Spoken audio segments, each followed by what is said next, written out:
Now we continue with the biomechanical syndrome of the foot and ankle. And we know that it's a real anatomy structure with potential produce compression. And other component very important is the alteration of the pathology in the posterior tibial tendon and the sprained ligament. And depending on the stages, they can be presented with pain, and the patient show the point tenderness of the posterior tibial tendon with no radiological changes. When the disease progresses, you can start seeing radiological changes with subluxation of the talonavicular joint in the AP view, and in the lateral view, you can see the asymmetry of the articular space in the talonavicular joint. When the plantar, there is less space, so that means more impingement.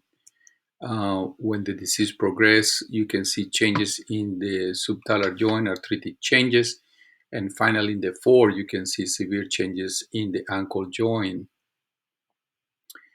Study the tendon is a very complex tendon and muscle, the posterior tibial tendon, born in the posterior aspect of the tibia, in the fibula, and also in the interosseous membrane, and carried down in the medial aspect of the medial malleolus.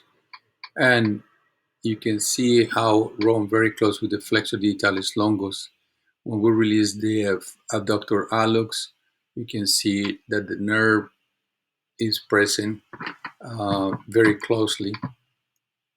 It's running very closely. So the radiograph initially weight-bearing view gives you some information about the staging, and can be normal or can be subtle changes. And I think the ultrasound musculoskeleton now getting more popularity, and wish every orthopedic surgeon in his office has one and use it. Is a very good educational tools, and also is very visual in a dynamical way, things that you cannot have it with the CT scan or MRI. That dynamic, you can see here the posterior tibial tendon with fluid collection. Remember that sometimes can be normal because anatomy variants can communicate the ankle joint with the posterior tibial tendon, but too much fluid and irregularity, the fluid is recognized like anechoic, that means black, and you see this fibrillar pattern of the tendon also can tell you about pathology of this posterior tibial tendon. Treatment. So this is also very important because we know there is different causes, etiologies, and the combination is very individual. So your role as a physician is first recognize what elements of these problems is present is patient in this patient, and also address individually. So metabolic, the hemoglobin 1C, tell you the information about the glucose for 3 months. We can see also the vitamin D levels,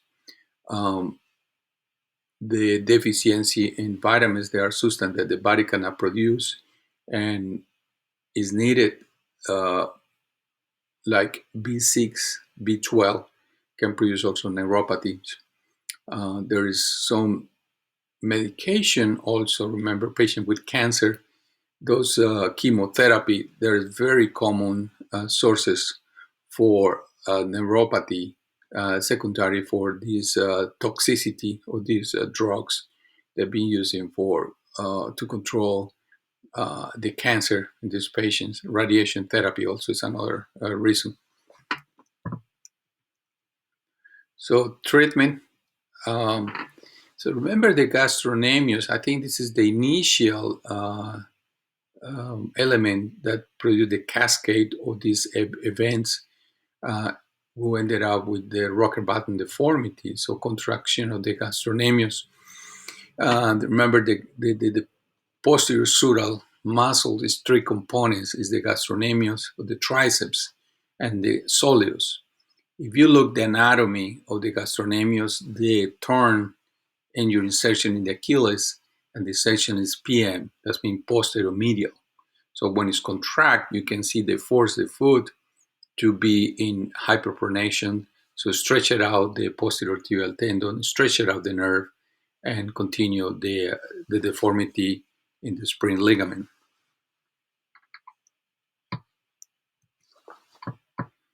So physical therapy is, in my opinion, one of the most important elements for treatment. I don't think they just give you a little slip to the patient and do exercise would be enough.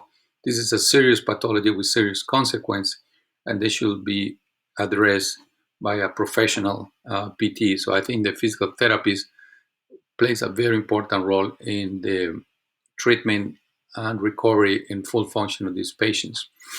So one of the elements they use is the eccentric contraction, and you have the with the limit range of motion or activity range of motion. There's more popular with the limit uh, range of motion of the ankle, and there's different element with elastics. They've been codified by colors, and you can see how many different type of exercises will be needed to achieve the goal to decrease the inflammation and also strengthening the medial, the lateral, and the plantar aspect of the foot.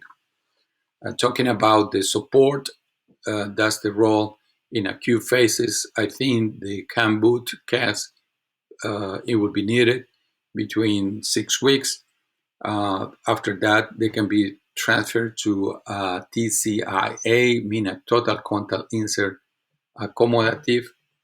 Um, why we call accommodative means that the patient can use it for years, but stop using the deformity, it will come back. If the patient has some uh, sensory pathology, that's why we use the pink. That means the trilaminar, and it's designed to do some protection in this sensitive patient with the skin pathology in diabetics and also the sensory motor neuropathy, and also including the patient with chemotherapy. In the Charcot arthropathy, we can see that big deformities progressing very rapidly. I think the use of the CROW, CROW, Charcot restricted orthotic, it will be very beneficial. And now we're talking specifically with the total contact insert. There is three types: the soft, the rigid, and the semi-rigid. Remember, the rigid is not used any longer because patient not able to tolerate it. It was popular in the past. They were more like acrylic type material. But now with the combination of cord, plastasot, they will give us the material that we needed to support really the deformity. And we can wedge it in the heel or in the forefoot, depending on the deformity of the patient. Ultrasound, I think ultrasound is a very, very important tool that should be in every single orthopedic surgeon office and do the readers by themselves. And I truly believe that part of the inflammation phases, they can be helped with some medication. The steroids is still controversial, but in the clinical practice, definitely patients feel much better after being treated with that. So under ultrasound live, I use lidocaine and betamethasone to release the symptoms of this patient in the posterior tibial tendon sheath. Now, talking about surgery, patient is placed in a supine position, popliteal block, and you can see the extension of the incision because we have to release the sural fascia, the deep fascia of the adductor of the allus, and the medial component of the plantar fascia. So the first one you can see now after we release the skin and the subcutaneous tissue with the medicine bound is the sural fascia. And now with the retractor, you can see the adductor of the allus is protected, and deeper, you can see the thick fascia. So again, remember where we are located now.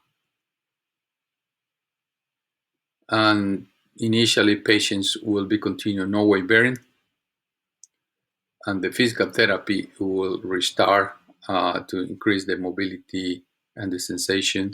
Later on, 2-3 weeks, patient will continue with the cam boot or the fracture boot, and later on protected with the total contact inserts. So in conclusion, the neuromechanic syndrome has multiple diagnoses, multiple treatment, and the role as an orthopedic surgeon is to recognize the different combination and treat it in cooperation with the internal medicine, neurology, and rehab, and have the privilege to work in one of the most delicate part of the bodies, the foot and ankle. Thank you so much.